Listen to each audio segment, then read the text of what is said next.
Everyone, welcome to this channel. तो यहाँ पे आज हम डिस्कस करने वाले हैं एनटीए अभ्यास के कुछ सिलेक्टेड क्वेश्चन और मैं अब ले रहा हूं इसमें पेपर नंबर 5। अब पेपर नंबर 5 के जितने भी क्वेश्चंस इंपॉर्टेंट लग रहे हैं, ठीक है, हम उन क्वेश्चंस को यहाँ पे ले रहे हैं।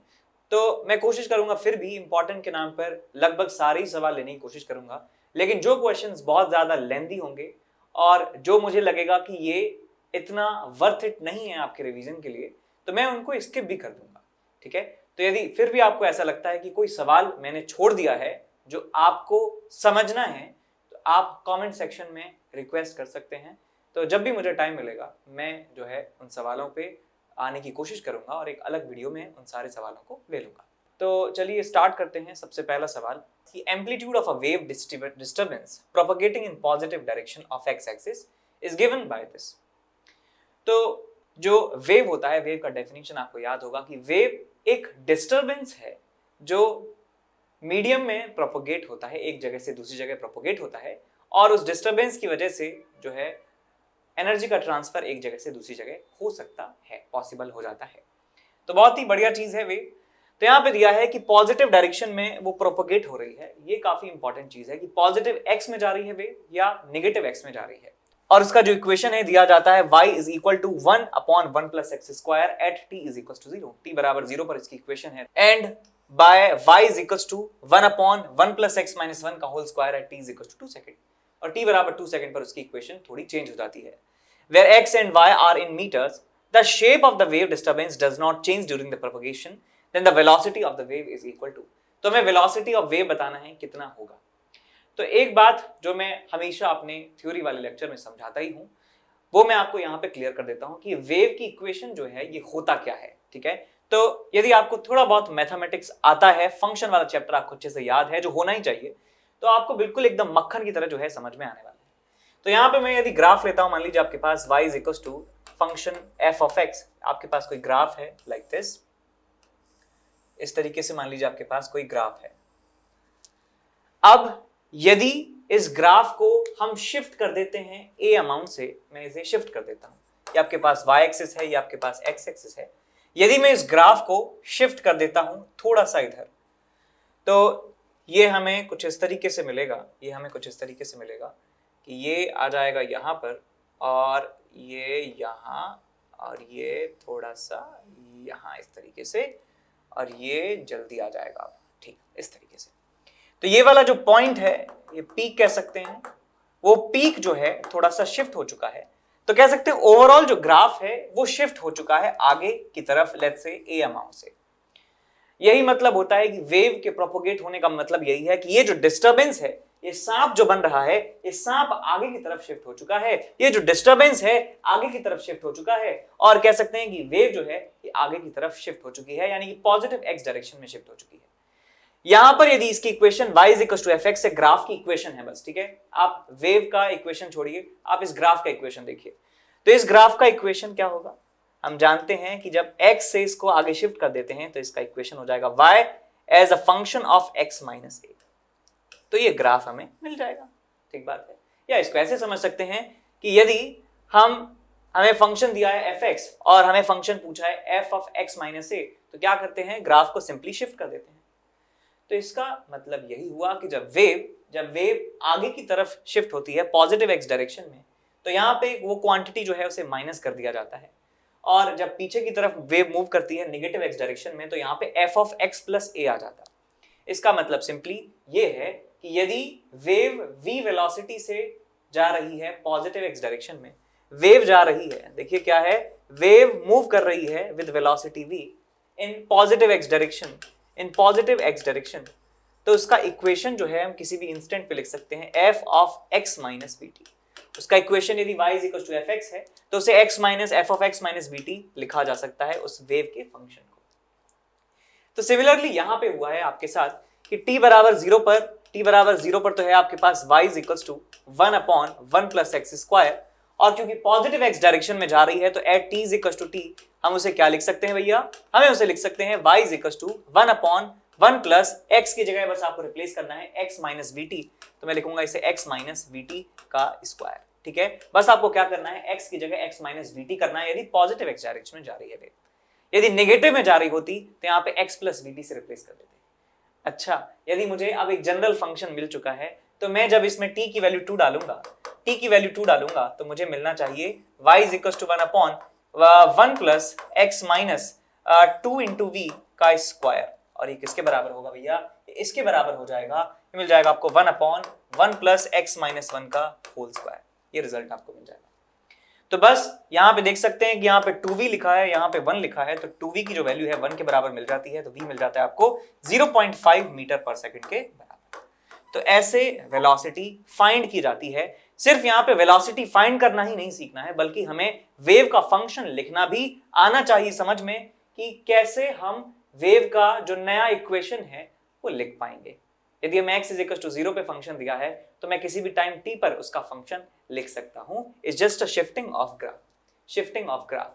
तो आप यदि इस कॉन्सेप्ट से अभी वाकिफ हुए हैं तो आप अपने फंक्शन चैप्टर की नोटबुक निकालिए और उसमें देखिए कि शिफ्टिंग ऑफ ग्राफ में क्या क्या समझाया था। जब x को चेंज कर दिया जाता है तो ग्राफ किस तरीके से शिफ्ट होता है x एक्सिस के अलावा, और जब y में कुछ चेंज किया जाता है तो ग्राफ किस तरीके से ऊपर नीचे शिफ्ट होता है। ठीक है, ये ग्राफ आपको फिर रिलेट हो जाएगा कि क्वाड्रेटिक इक्वेशन का ग्राफ किस तरीके से आता है। फिर सारा पैराबोला जो है आपका रिवाइज हो जाएगा। आपके जो स्ट्रेट लाइन के जो आपके कॉन्सेप्ट हैं वो सारे रिवाइज हो जाने वाले हैं।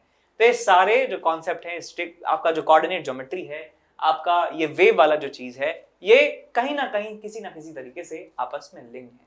आपको एक चीज समझ में आ गई तो आपको बाकी चीजें भी समझ में आ जाने वाली है। ठीक है, तो आई होप आपको समझ में आया ये कॉन्सेप्ट। ठीक है, समझ में आया तो लाइक जरूर करके जाना वीडियो को, और प्लीज इस वीडियो को शेयर कर दीजिए कैसे भी, व्हाट्सएप की स्टोरी में या इंस्टाग्राम की स्टोरी में आप इसे जो है शेयर कर सकते हैं, इससे और भी लोगों तक ये वीडियो पहुंचे। Hello my dear students, I am Neeraj Kumar Chaudhary और फिजिक्स टीचर। बच्चों, एक बहुत ही इंपॉर्टेंट इवेंट के बारे में मुझे आपको बताना है। अनअकैडमी सुपर 20 ये एक इवेंट है जिसमें जो कि नवंबर 30 से दिसंबर 12 तक चलेगी। इसमें 2 टेस्ट होंगे। उनके बेसिस पे जो टॉप 500 रैंकर्स होंगे उनको इन पर्सन 2 डेज का बूट कैंप प्रोवाइड किया जाएगा। ठीक है बच्चों, इसमें क्या होगा? बूट कैंप में पर्सनलाइज स्कोर बोर्ड होगा, एनालिसिस सेशन होंगे बाय टॉप एजुकेटर्स, और आपको इसमें 100% स्कॉलरशिप जीतने तक का मौका मिलेगा। ठीक है बच्चों, अब जितने भी एक्सपेंसेस हैं वो सब अनअकैडमी के द्वारा बियर किए जाएंगे इस 2 दिन के बूट कैंप में। ठीक है ना, इसमें गाइडेंस होगा, स्टडी प्लान होगा, ट्रिक्स होंगी टॉप एजुकेटर्स के द्वारा जिन्होंने टॉप रैंकर्स को पढ़ाया, जो भी अनअकैडमी से रैंक्स आई है। ठीक है बच्चों, और एक बात और बतानी है, ऑल स्टार क्रैश कोर्स 3.0 ये नया बैच स्टार्ट किया गया है 11th क्लास के स्टूडेंट्स के लिए, जिसमें 4 महीने में पूरा सिलेबस कराया जाएगा, ताकि आप 12th क्लास में उन बच्चों के साथ आ जाओ जो बहुत पहले से रेगुलर पढ़ाई कर रहे हैं, ताकि आप में और उनमें कोई अंतर ना रहे। ठीक है ना, तो ये बैच 1 दिसंबर से स्टार्ट हो रहा है, 4 महीने पूरा सिलेबस, और ये उन बच्चों के लिए है जो JEE 2023 में देंगे, यानी कि 11th क्लास के स्टूडेंट्स के लिए। ठीक है बच्चों, तो जल्दी से जल्दी इसके लिए एनरोल कर लीजिए। Thank you. चलते हैं अगले सवाल की तरफ। सवाल कहता है 12 resistors each of resistance 1 ohm are connected as shown in figure. The net resistance between the point A and the H would be equal to. तो हमारे पास एक नेटवर्क दिया है जिसमें हमें A और H पॉइंट के बीच में इक्विवेलेंट रेजिस्टेंस निकालना है। पॉइंट H है यहाँ, पॉइंट A यहाँ। तो जब भी आपके पास सर्किट दिया हुआ है कोई ऐसा कॉम्प्लिकेटेड सा, जिसमें कुछ सिमेट्री आपको लग रहा है, कुछ ऐसा लग रहा है कि हाँ सिमेट्री है, हमारा जो दिमाग है सिमेट्री के लिए अलग तरह से रिएक्ट करता है, एक अच्छा सा एक फील होता है एक सिमेट्रिक स्ट्रक्चर को देख के, है ना। आपने देखे होंगे कि बहुत सारे जो स्ट्रक्चर हमारे आसपास हैं वो सिमेट्रिक होते हैं, जैसे ताजमहल है और भी बहुत सारी जो इमारतें हैं वो जो है सिमेट्रिक होती हैं और अच्छा लगता है सिमेट्रिक होती हैं। तो ठीक है, जैसे हमारी बॉडी भी बाहर से सिमेट्रिक है, बिल्कुल जितना आधा इस पार्ट आधा उतना पार्ट है।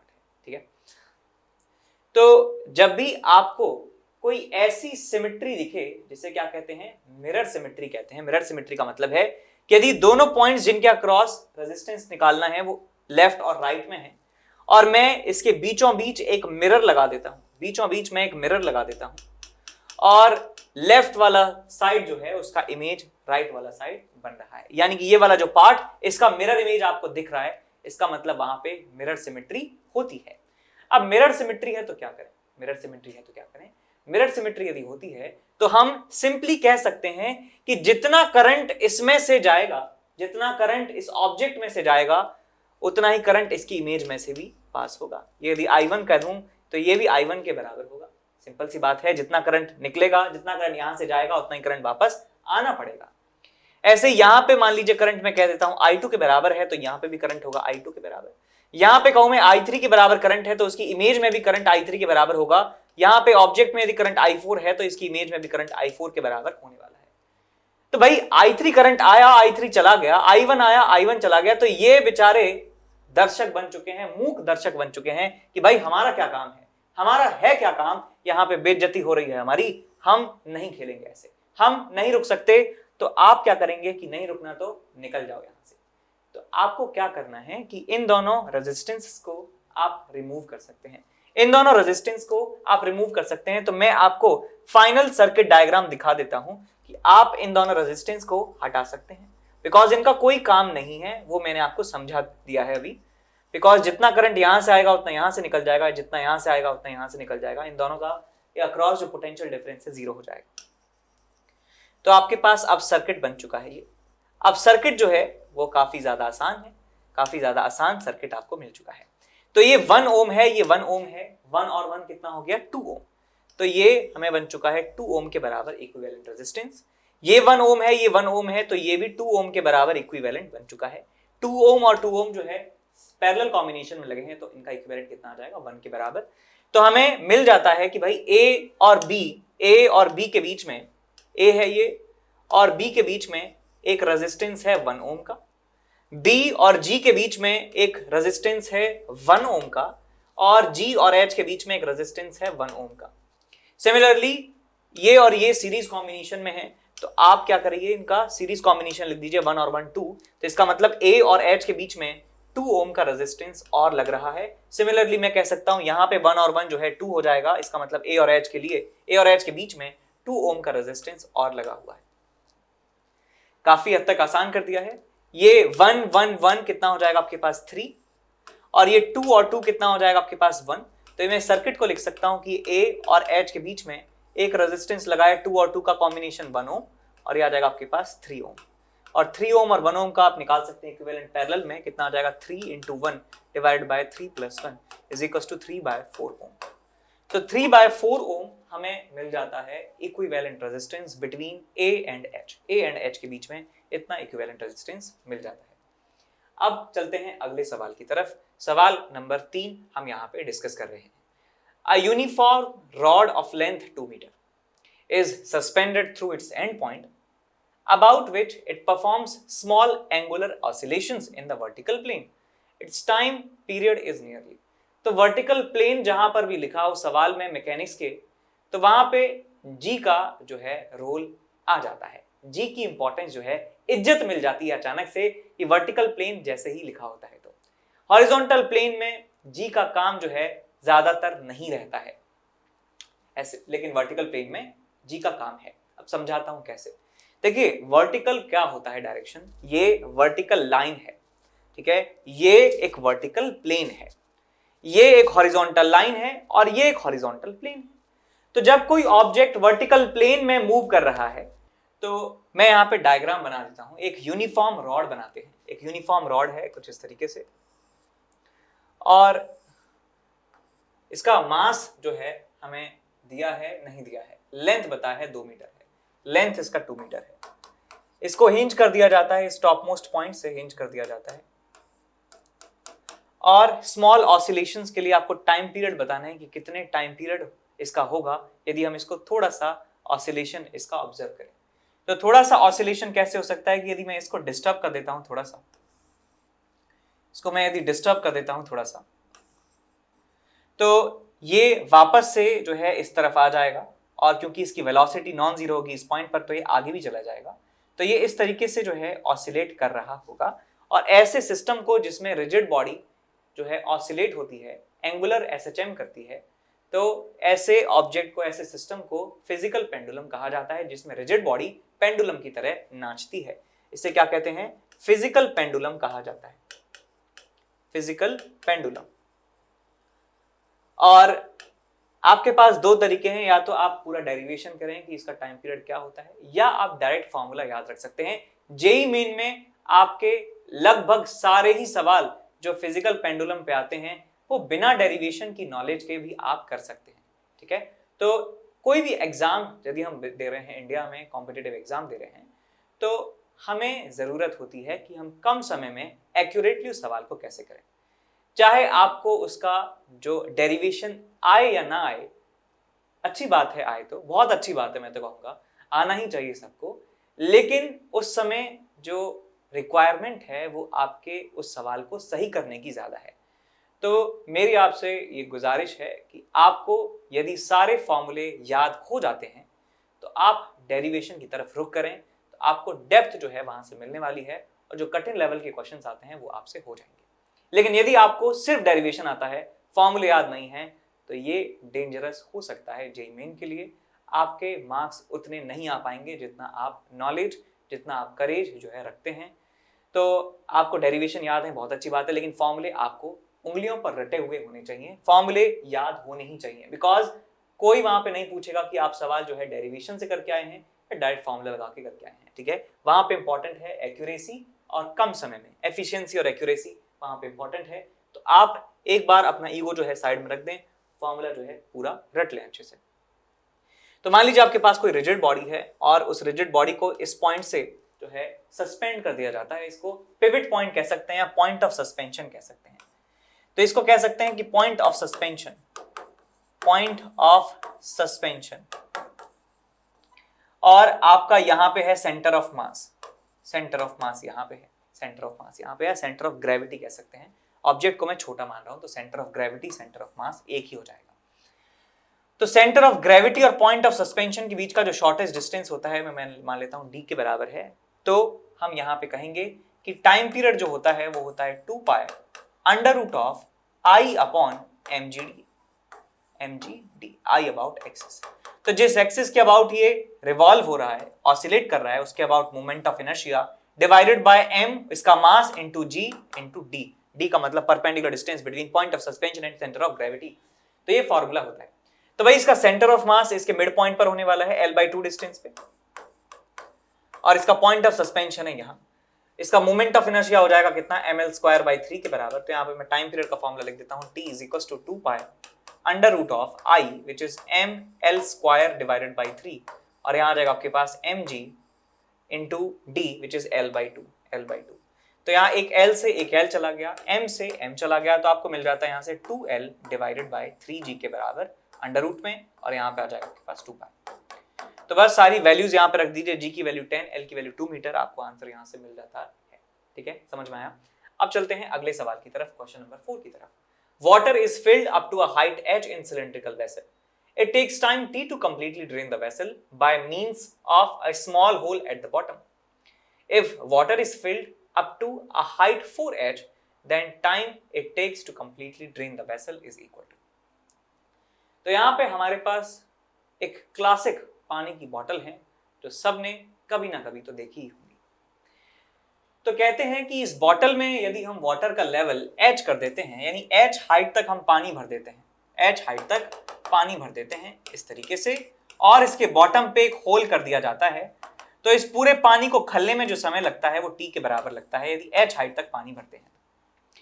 अब यदि हम पानी को और ज्यादा भर दें, यदि हम पानी को 4h के बराबर तक भर दें, 4h के बराबर जो है हम यदि पानी को भर देते हैं और उस सेम होल से ही इसे निकलने दिया जाए, सेम होल से ही इसे निकलने दिया जाए, तो बताइए कितना समय जो है वो इसको लगेगा।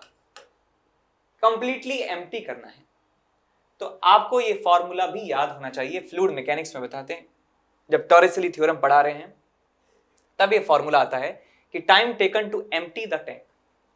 तो यहां पे फॉर्मूला मिलता है कि time taken to empty the tank is equal to A, यानी कि area of the container divided by small a, यानी कि area of hole, under root of 2h divided by g. तो ये टाइम हमें यहां से मिल जाता है, ये टाइम है पूरे पानी को खलने का। अब इन दोनों कंटेनर की बात करूं तो ये आइडेंटिकल ही कंटेनर है, बस इन दोनों केसेस में, इन दोनों सिनेरियो में, इन दोनों सिचुएशंस में हमने कौन सी चीज चेंज करी है? Height of the liquid in the container. तो यानी कि सिर्फ इस फॉर्मूले में हम H को चेंज कर रहे हैं और हमें बताना है कि टाइम कितना लगेगा, यानी टाइम के अंदर वेरिएशन हम जानना चाह रहे हैं। तो मैं इस फॉर्मूले से लिख सकता हूं, इस पर्टिकुलर कंडीशन में time taken is proportional to under root of H। Time taken is proportional to under root H। तो यहां से आप लिख सकते हैं टाइम लगा T डिवाइडेड बाय हाइट कितनी थी? अंडर रूट ऑफ H, और टाइम लगता है T डैश, और हाइट अब कितनी हो चुकी है? अंडर रूट ऑफ 4H के बराबर। तो यहां से आपको मिल जाएगा अंडर रूट H से under root H cancel out हुआ, अंडर रूट 4 होता है 2 के बराबर, तो आ जाएगा आपके पास T dash is equal to 2T। तो T डैश की वैल्यू आपको मिल जाती है 2T, यानी कि जो है डबल टाइम लगने वाला है 4 गुना हाइट बढ़ाने पर भी। 4 गुना हाइट बढ़ाने पर भी सिर्फ डबल टाइम ही लगेगा, 4 गुना टाइम नहीं लगेगा। ये अच्छी बात हमें यहाँ पे सीखने को मिल रही है। अब आगे चलते हैं अगले सवाल की तरफ। सवाल है हमारे पास कुछ ऐसे, A simple pendulum with a bob of mass m and conducting wire of length L swings under gravity with an angular amplitude theta। एक हमारे पास पेंडुलम है जो कंडक्टिंग वायर से बंधा हुआ है, यानी कि जो रस्सी होती है ना वो कंडक्टिंग वायर है आपकी बात। उसका मास m है, कंडक्टिंग वायर की लेंथ L है, और इसका जो एंगुलर एम्पलीट्यूड है, एंगुलर एम्पलीट्यूड का मतलब है कि हम मीन पोजीशन से पेंडुलम कितना मैक्सिमम एंगुलर डिस्प्लेसमेंट कर सकता है, यानी कितना मैक्सिमम एंगल बना सकता है मीन पोजीशन से। यहां मीन पोजीशन है और मीन पोजीशन से कितना मैक्सिमम एंगल ये बना सकता है, वो क्वेश्चन में दिया है थीटा के बराबर। तो कह रहे हैं आगे, if the horizontal component of earth magnetic field is perpendicular to the plane of motion. तो जिस प्लेन में ये ऑसिलेट करेगा पेंडुलम, उस प्लेन के ही परपेंडिकुलर अर्थ का मैग्नेटिक फील्ड एग्जिस्ट कर रहा है और उसका मैग्नीट्यूड है b, then the maximum EMF induced across the pendulum is equal to। तो पेंडुलम के अक्रॉस जो EMF डेवलप होगा उसकी मैक्सिमम वैल्यू कितनी हो सकती है? तो यहां आपके सामने एक पेंडुलम हाजिर है जो अपनी मीन पोजीशन के अबाउट, जो अपनी मीन पोजीशन, ये क्या कहलाती है आपकी? मीन पोजीशन, यहां कहलाएगी मीन पोजीशन, मीन पोजीशन, और इसकी एक्सट्रीम पोजीशन कहलाएगी ये वाली एक्सट्रीम पोजीशन, एक्सट्रीम पोजीशन। और ये जो एंगल है बेटा, ये एंगल कहलाता है थीटा के बराबर। एंगुलर एम्पलीट्यूड इसे कह सकते हैं थीटा या थीटा नॉट कह सकते हैं, थीटा या थीटा नॉट कह सकते हैं, ठीक है। तो मैग्नेटिक फील्ड इस पूरे रीजन में इस तरह एग्जिस्ट करता है, इस तरह एग्जिस्ट करता है, perpendicular to the plane of motion, perpendicular to the plane of motion. इस तरीके से यहाँ पे एग्जिस्ट कर रहा है मैग्नेटिक फील्ड इस पूरे रीजन में, पूरे रीजन में, सिर्फ यहां नहीं, यहां भी जो है ये मैग्नेटिक फील्ड एग्जिस्ट कर रहा है, समझ गए ना? ये हर जगह जो है मैग्नेटिक फील्ड जो है एग्जिस्ट कर रहा है। और हम ये बात जानते हैं कि जब किसी मैग्नेटिक फील्ड के परपेंडिकुलर एक कंडक्टर मूव करता है, कंडक्टर मूव करता है, तो उसके अंदर जो इंड्यूस्ड ईएमएफ होता है उसका फॉर्मूला होता है BV × L, BVL। ये फॉर्मूला पढ़ा है। जब एक कंडक्टर एक परपेंडिकुलर मैग्नेटिक फील्ड में मूव करता है तो ये उसका फॉर्मूला होता है, ठीक है, उसका फॉर्मूला होता है BVL के बराबर। तो मैग्नेटिक फील्ड कांस्टेंट है, अर्थ का मैग्नेटिक फील्ड है, वैसे ही उसकी वैल्यू 10⁻⁵ के ऑर्डर में होती है और इतनी सी डिस्टेंस पे उसका वेरिएशन संभव नहीं है। तो B कांस्टेंट है, लेंथ ऑफ पेंडुलम कांस्टेंट रहने वाली है, लेकिन स्पीड इसकी वेरिएबल है। यहां पर इसकी स्पीड 0 हो जाती है और यहां पर इसकी स्पीड मैक्सिमम हो जाती है। तो भाई जहां पे मैक्सिमम स्पीड होगी वहीं पर ईएमएफ मैक्सिमम मिलने वाला है। तो हमें B पता है, L पता है, Vmax निकाल देना है। Vmax निकाल देंगे तो काम चल जाएगा। तो चलिए Vmax निकालते हैं, कितना होगा। तो भाई यहां पे जब पेंडुलम था तो उसकी वेलोसिटी 0 है और यहां पर जो उसकी वेलोसिटी है मान लेते हैं Vmax के बराबर है। तो आप देखिए बेटा, ये और ये लेंथ है L, तो ये बन जाएगा आपके पास L cos theta naught, L cos theta naught, और ये टोटल लेंथ यहां से लेकर यहां तक L के बराबर है, यहां से लेकर यहां तक L cos थीटा है। तो ये वाला जो लेंथ है, ये वाला जो डिस्टेंस है आपको मिल जाएगा L - L cos theta, L - L cos theta. इसका मतलब मैं कह सकता हूं कि जब ऑब्जेक्ट यहां से यहां आ रहा है तो effectively L 1 minus cos theta के बराबर डिस्टेंस वो नीचे आ रहा है। ऐसे देखिए, यहां पे थी बॉल पहले और इसका वेलोसिटी यहां पर है 0 के बराबर, और अब जो बॉल है वो अंडर ग्रेविटी इस पॉइंट पर आ जाती है और इसकी वेलोसिटी हो जाती है v मैक्स के बराबर, और ये जो डिस्टेंस है वर्टिकल डिस्प्लेसमेंट वो हो जाता है आपके पास L 1 माइनस कॉस थीटा।